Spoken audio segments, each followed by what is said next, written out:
Hi guys, ಎಲ್ಲರಿಗೂ ನಮಸ್ಕಾರ. Welcome back to my YouTube channel. Friends, ಇವತ್ತಿನ ಈ ವಿಡಿಯೋದಲ್ಲಿ ನಮ್ಮ ರಾಜ್ಯದ BPL ಕಾರ್ಡ್ ಹೋಲ್ಡರ್ಸ್ಗೆ ಕೇಂದ್ರ ಸರ್ಕಾರ ಒಂದು ಬಿಗ್ ಅಪ್ಡೇಟ್ ನೀಡಿದೆ. ಇನ್ನು ಆ ಬಿಗ್ ಅಪ್ಡೇಟ್ ಏನಂದರೆ, ಮೇ ತಿಂಗಳಲ್ಲಿ ಮುಂದಿನ 3 ತಿಂಗಳ ರೇಷನನ್ನು ಒಟ್ಟಾಗಿ ನೀಡಲಾಗುತ್ತೆ. ಹಾಗಂದರೆ ಜೂನ್, ಜುಲೈ, ಆಗಸ್ಟ್ ತಿಂಗಳ ರೇಷನನ್ನು ಮೇ ತಿಂಗಳಲ್ಲಿಯೇ ನೀಡಲು ರಾಜ್ಯಕ್ಕೆ ಕೇಂದ್ರ ಸರ್ಕಾರ ಆದೇಶ ನೀಡಿದೆ.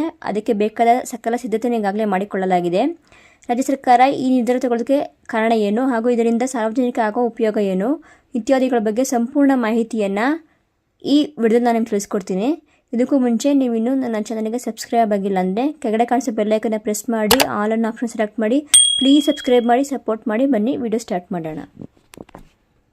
ಕೇಂದ್ರ ಸರ್ಕಾರವು ಪಡಿತರ ಚೀಟಿದಾರರಿಗೆ ಸಂಬಂಧಿಸಿದಂತೆ ಒಂದು ಮಹತ್ವದ ನಿರ್ಣಯವನ್ನು ತೆಗೆದುಕೊಂಡಿದೆ.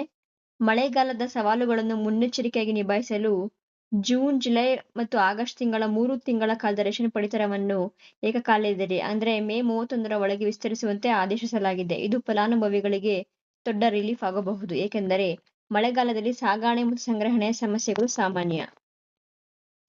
ಮಳೆಗಾಲದ ತಯಾರಿಯಾಗಿ ಕೇಂದ್ರದ ಮುನ್ನಡೆ. ಕೇಂದ್ರ ಆಹಾರ ಮತ್ತು ಸಾರ್ವಜನಿಕ ವಿತರಣಾ ಸಚಿವಾಲಯವು ಎಲ್ಲ ರಾಜ್ಯಗಳ ಸಿವಿಲ್ ಸಪ್ಲೈ ಅಧಿಕಾರಿಗಳಿಗೆ ಈ ಸಂಬಂಧಿತ ಸೂಚನೆ ನೀಡಿದೆ. ಮಳೆಯ ಕಾರಣದಿಂದಾಗಿ ಆಹಾರ ಧಾನ್ಯಗಳು ಹಾಳಾಗುವ ಅಥವಾ ಸರಬರಾಜು ಕುಂಠಿತಗೊಳ್ಳುವ ಸಾಧ್ಯತೆ ಇದೆ ಎಂಬುದನ್ನು ಗಮನದಲ್ಲಿಟ್ಟುಕೊಂಡು ಮುಂಚಿತವಾಗಿ 3 ತಿಂಗಳ ರೇಷನ್ ಪ್ಯಾಕ್ ನೀಡುವ ನಿರ್ಧಾರ ತೆಗೆದುಕೊಳ್ಳಲಾಗಿದೆ. ಇದರೊಂದಿಗೆ FSI ಗೋದಾಮುಗಳಲ್ಲಿ ಸಾಕಷ್ಟು ಧಾನ್ಯದ ದಾಸ್ತಾನು ಲಭ್ಯವಿದೆ ಎಂದು ಖಚಿತಪಡಿಸಿಕೊಳ್ಳುವಂತೆ ಮಾಡಲಾಗಿದೆ. ರಾಜ್ಯ ಸರ್ಕಾರಗಳು ತ್ವರಿತ ಕ್ರಮ ಬೇಕು.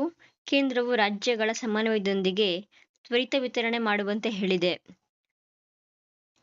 ಪಡಿತರ ಚೀಟಿದಾರರಿಗೆ ಸಮಯಕ್ಕೆ ಮುಂಚಿತವಾಗಿ ಅಕ್ಕಿ, ಸಕ್ಕರೆ ಮತ್ತು ಇತರ ಅಗತ್ಯ ವಸ್ತುಗಳು ಸಿಗುವಂತೆ ಎಲ್ಲ ಏರ್ಪಾಡುಗಳನ್ನು ಪೂರ್ಣಗೊಳಿಸಬೇಕು. ಇದರಿಂದ ಬಡವರು ಮತ್ತು ಅನುಕೂಲ ಸಾಧ್ಯತೆ ಹೊಂದಿರುವವರು ಮಳೆಗಾಲದಲ್ಲೂ ತೊಂದರೆ ರಹಿತವಾಗಿ ರೇಷನ್ ಪಡೆಯಬಹುದು. ಯಾವುದೇ ತಡವಾಗದಂತೆ ಎಚ್ಚರಿಕೆ. ಸಚಿವಾಲಯ ಪತ್ರದ ಪ್ರಕಾರ ಮೇ 31ರ ನಂತರ ಯಾವುದೇ ವಿಳಂಬವಿಲ್ಲದೆ ವಿತರಣೆ ಪೂರ್ಣಗೊಳ್ಳುವುದು ಅತ್ಯಗತ್ಯ. ಸಾರ್ವಜನಿಕರಿಗೆ ಇದು ಒಂದು ಪ್ರಯೋಜನಕಾರಿ ಹೆಜ್ಜೆ, ಏಕೆಂದರೆ ಇದು ಮಳೆಗಾಲದ ಅನಿಶ್ಚಿತತೆಗಳಿಂದ ರಕ್ಷಣೆ ನೀಡುತ್ತದೆ. ರಾಜ್ಯಗಳು FSI ಮತ್ತು ಸ್ಥಳೀಯ ಅಧಿಕಾರಿಗಳೊಂದಿಗೆ ಸಹಕರಿಸಿ ಸರಿಯಾದ ಮಾನಿಟರಿಂಗ್ ವ್ಯವಸ್ಥೆಯನ್ನು ಖಚಿತಪಡಿಸಬೇಕು. ಈ ನಿರ್ಣಯವು ದೇಶದ ದರಿದ್ರ ರೇಖೆಗಿಂತ ಕೆಳಗಿರುವ ಕುಟುಂಬಗಳು, ಅಂಗನವಾಡಿ ಕೇಂದ್ರಗಳು, ಮಧ್ಯಾಹ್ನ ಊಟದ ಯೋಜನೆಗಳಿಗೆ ಸಹ ಒತ್ತು ನೀಡುತ್ತವೆ. ಹೀಗಾಗಿ ಸರ್ಕಾರದ ಈ ಹೆಜ್ಜೆ ಸಮಯೋಚಿತ ಮತ್ತು ಜನಹಿತೈಷಿ ಎಂದು ಪರಿಗಣಿಸಲಾಗಿದೆ.